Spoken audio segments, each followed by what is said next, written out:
is there a difference between spirituality and religion? Now, most of the time we kind of put the two together, and obviously there is some correlation between the two. At the same time, I think it's common today to say I'm spiritual but not religious, and for many people, they don't know necessarily what that means. I even hear people that I think the majority of the world would consider religious say those words. In fact, I've heard people who go to church who have very fundamental beliefs in God profess to be spiritual but not religious, and what they mean by that is that they are not like the old traditional churches. We're more cool today, we have this great music, we go to this church and people are really dressing like, you know, celebrities, and but that doesn't mean necessarily that you're spiritual or that you're not religious, because we need to look a little more deeper at those two words to really understand what it means. Obviously, religion at its core is a belief in God, but it's more than that. It usually contains a story, a set of rules, a narrative, myths, you know, a way of life, a culture. It has often a book that kind of tells you how to live and what to do. That's essentially religion. Now, religion, of course, has many challenges, as we know. Some of the things, for example, in the Christian religion that I come out of, we have questions about, did God create the world in 6 days, even though the science seems to indicate otherwise?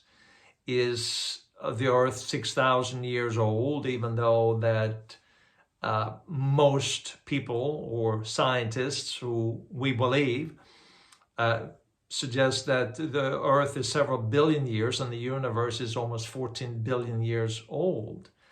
And so that doesn't necessarily sit well with how we see the world. So in that sense, people say, well, I don't want to be part of that. I don't want to be part of a religion that has these backward ideas, whether it's about homosexuality, whether it is about, you know, certain laws and certain things you got to do, and certain political ideas you must uphold and believe in.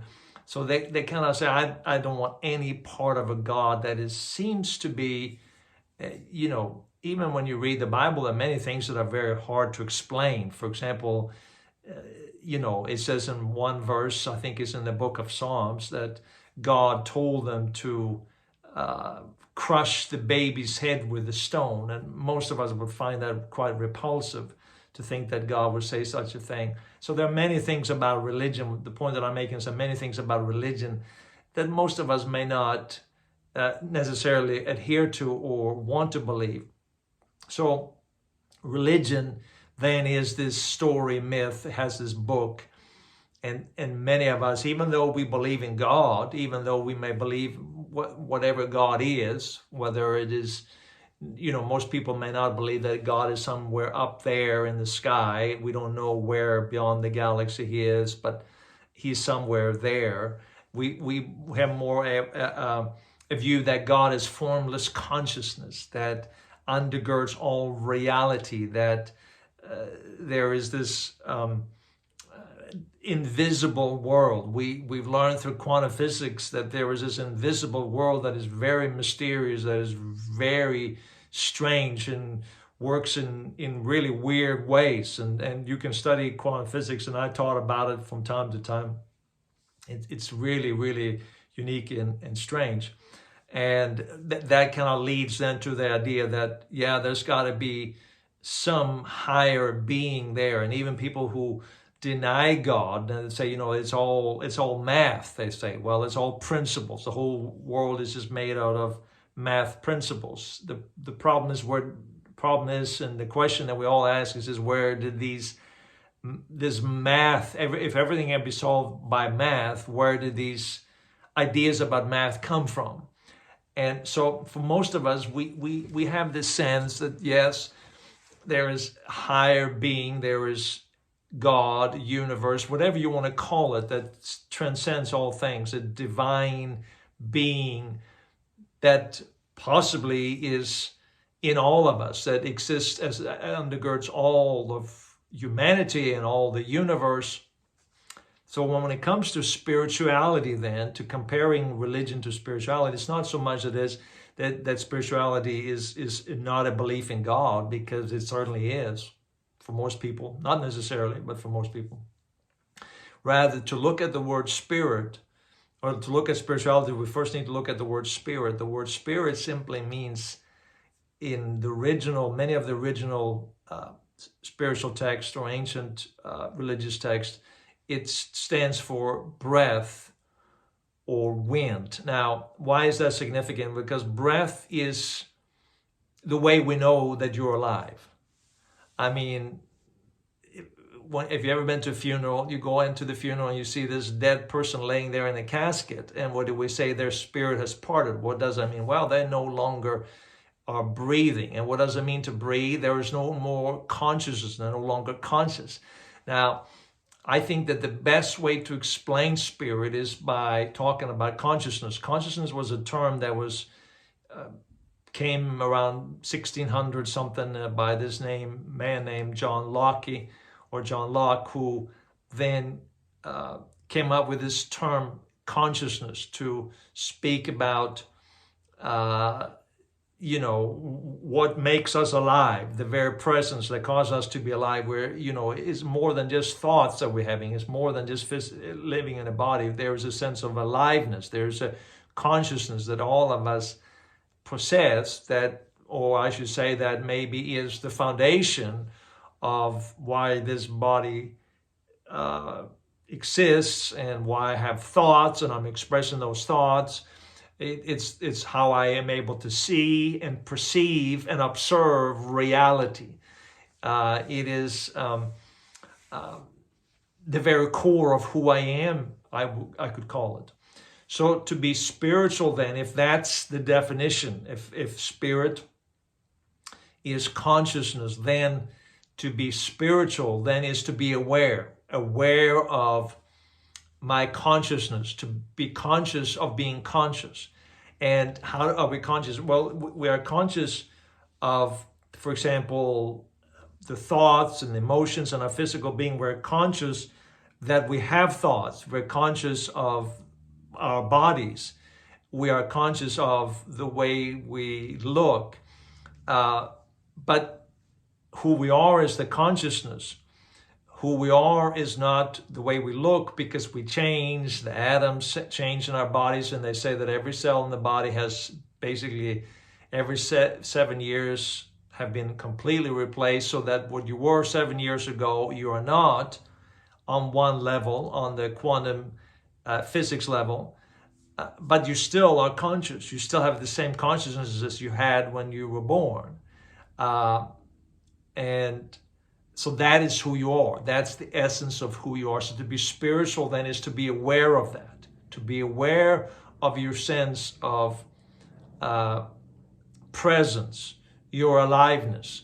And that's why meditation is so helpful, because you begin to quiet your mind. You move beyond your mind, and you become very still. In stillness, you become very aware, and you realize that it is through stillness that you become aware of your deepest and true self, which is this consciousness of the very fact that you're alive.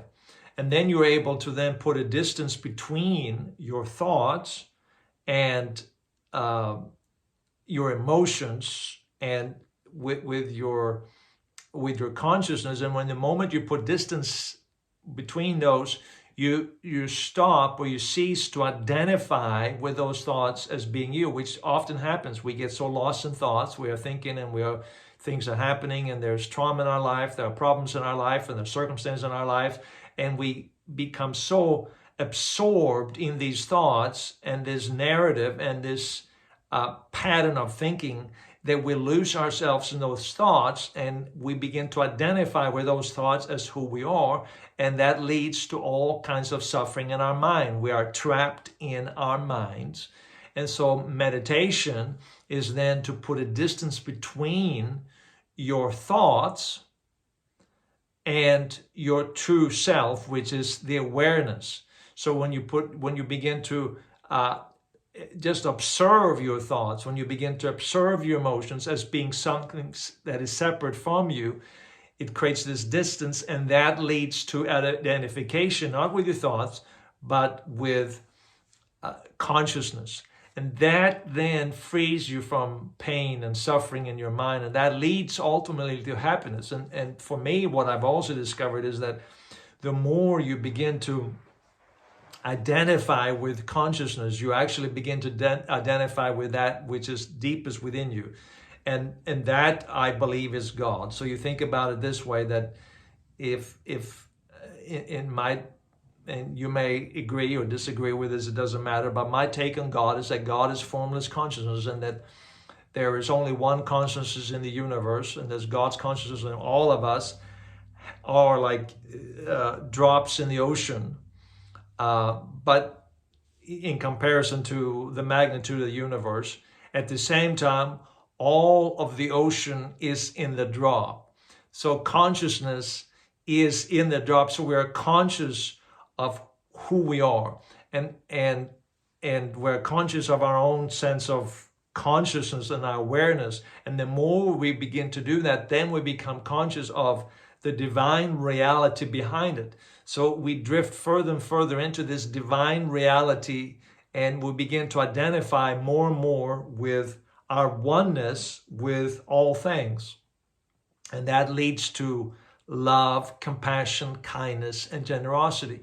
That leads to freedom from a lot of toxic emotions, and that transforms your life from the inside out. So that's why we spend so much time talking about meditation, to help people experience that kind of freedom. And as I said, this to me is what Jesus spoke about, and why I'm a follower of Jesus, because Jesus made reference to this when he talks about, the Father is in me, I'm in the Father. And then he said, you are in me, I'm in you. And then he spoke about people who were prisoners, who were foreigners, who were different religions. And he spoke of people who were hungry and thirsty, and people, he basically included everybody. And he said, I'm in them.